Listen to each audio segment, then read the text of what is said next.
میرے دوستو، انسان کو کل عقل بھی مل جائے تو پھر بھی اللہ کی حکمت کا وہ احاطہ نہیں کر سکتا۔ رب کریم کو زیادہ پتہ ہے کہ ہمارے لیے کون سی چیز بہتر ہے اور کون سی چیز ہمارے لیے نقصان کا باعث ہے۔ اللہ تبارک و تعالی کی حکمت یہ چاہتی ہے کہ میرے بندے پریشان نہ ہوں۔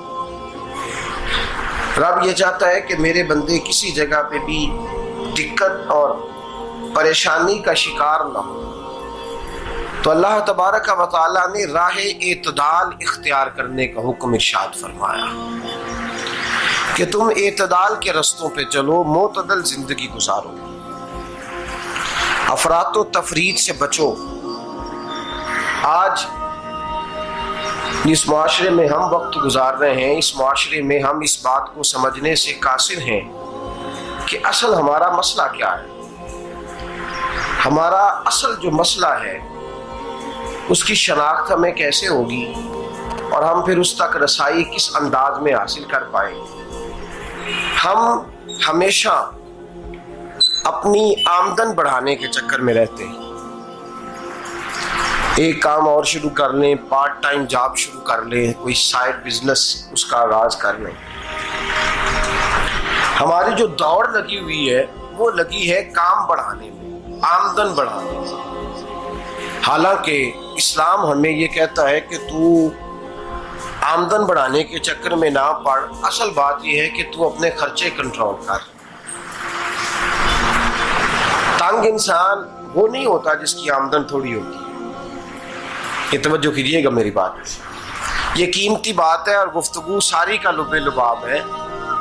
تنگ بندہ وہ نہیں ہوتا جس کی آمدن تھوڑی ہوتی ہے، اصل پریشان وہ ہوتا ہے جس کے خرچے زیادہ ہوتے ہیں۔ اور ہمارا جو روزمرہ کا نقصان ہو رہا ہے نا، وہ آمدن کے معاملات میں نہیں ہو رہا۔ بنیادی نقص جو واقعہ ہو رہا ہے وہ یہ ہے کہ ہمارے اخراجات زیادہ ہیں اور وہ اخراجات کسی اور نے نہیں بڑھائے، وہ خرچے ہم نے خود بڑھا لیے ہیں اور اب ہمیں اس کا نقصان بھگتنا پڑ رہا ہے۔ اور اگر آپ صحیح معنوں میں ٹٹولیں تو جو بہت امیر لوگ ہیں وہ تو ان خرچوں سے بچ گئے۔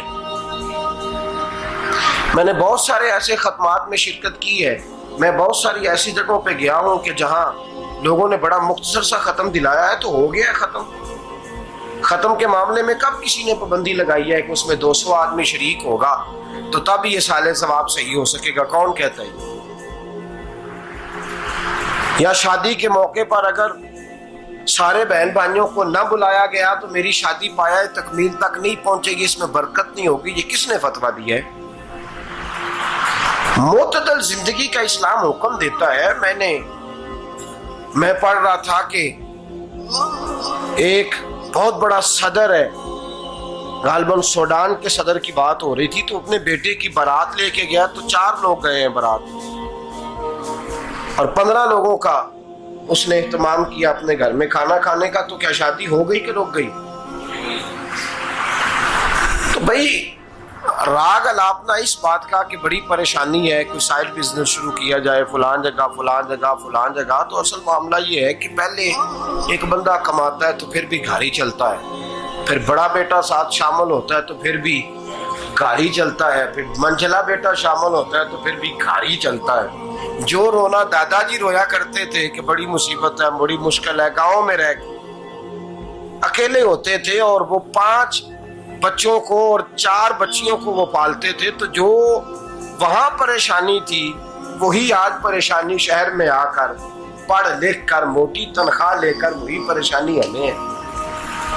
تو میں جس نتیجے پہ پہنچا ہوں اس کو پڑھ کے، قرآن مجید کی چند آیات کو دیکھ کر اور اس مفہوم کی جو حدیثیں کتب احادیث میں پائی جاتی ہیں اور ہمارے بزرگوں نے ہمیں جو مزاج اس حوالے سے دیا ہے، میں اس نتیجے پہ پہنچا ہوں کہ مسئلہ آمدن کا نہیں، مسئلہ خرچے کا ہے۔ ہمارے خرچے بنیادی طور پر زیادہ، اور اگر پھر ہم زیادہ بوجھ خواتین پہ ڈالتے ہیں کہ وہ مطالبے زیادہ کرتی ہیں، اور اگر آپ مجھ سے پوچھیں تو خواتین کی بھی اگر کسی جگہ کوئی عادت خراب ہوتی ہے تو اس میں اصل کردار اس کا ہوتا ہے جو وہ عادت خراب تو کیوں اپنے گلے سے اتار کے آپ کسی کے گلے میں بات ڈالنے کے چکر میں ہیں؟ وہ خواتین کی طبیعت نہیں ایسی ہے. اصل بات یہ ہے کہ ہم نے عادت ڈالی ہے, ہم نے یہ مزاج ان کو دیا تو ان کا بنا ہے, نہ کیسے بن سکتا. تو اعتدال جب تک زندگی میں نہیں ہوتا, پانی پیاس بجھاتا ہے لیکن ایک گلاس ہی ہو تو پیاس بجھاتا ہے, بالٹی کو منہ کو لگائے گا تو کپڑے بھگو دے گا اس کے. حالانکہ پانی بری چیز کا نام نعمت ہے نا بہت بڑی اللہ کی, لیکن پیالے میں ہی اچھا لگتا ہے. کوئی مٹکا منہ کو لگائے گا تو تانگ ہوگا, پیالہ ہی بہتر ہے اس کے لیے. تو میرے دوست, مٹکے سے بھی بعض اوقات کام چل جاتا ہے, لیکن اگر کوئی کہے نہیں مجھے دریا ہی چاہیے تو اس کا تو گھر بہ جائے گا, سارا گھر بہ جائے گا اس کا. ہمیں دریا قابو کرنے کا موڈ بنایا ہوا ہے تو اس سے گھر بہا کرتے ہیں, اس سے گھر بنا نہیں کرتے. گھر پیالے سے پانی پینے سے بنتا ہے. اگر تو دریا پہ قبضہ کرنے کا موڈ بنائے گا تو گھر بنے گا نہیں, گھر بہ جائے گا. آگ نہ ہو تو کھانا پک نہیں سکتا, لیکن ہلکی آنچ سے کھانا پکتا ہے. اور اگر آنچ تیز کر دی جائے تو جی قرینے قیاس بات کر رہا ہوں, میں عقل سے ماورا نہیں کر رہا. قرینے قیاس سمجھانے کے لیے مثالیں دے رہا ہوں. ہلکی آنچ پہ کھانا پک جاتا ہے اور آگ تیز ہو تو کھانا جل جاتا ہے. تو کھانا اتنی دیر کھانے کے قابل رہتا ہے جب تک وہ ہلکی آنچ پہ پکتا ہے. تو جتنی مرضی تو کہتا ہے نہیں میرا گزارے نہیں, آگ تیز ہونی چاہیے, تو میاں جل جائے گا, جل جائے گا. ہوا نہ ملے تو سانس نہیں آتی, ٹھیک ہے, آکسیجن نہ ہو تو سانس, ہوا نہ چلے تو گزارا نہیں ہوتا. لیکن اگر تیز جلے نا, اگر تیز جلے تو تیز چلے تو آندھی اور طوفان بن جائے تو چھتیں گرا دیتی ہے, جانیں لے لیتی ہے.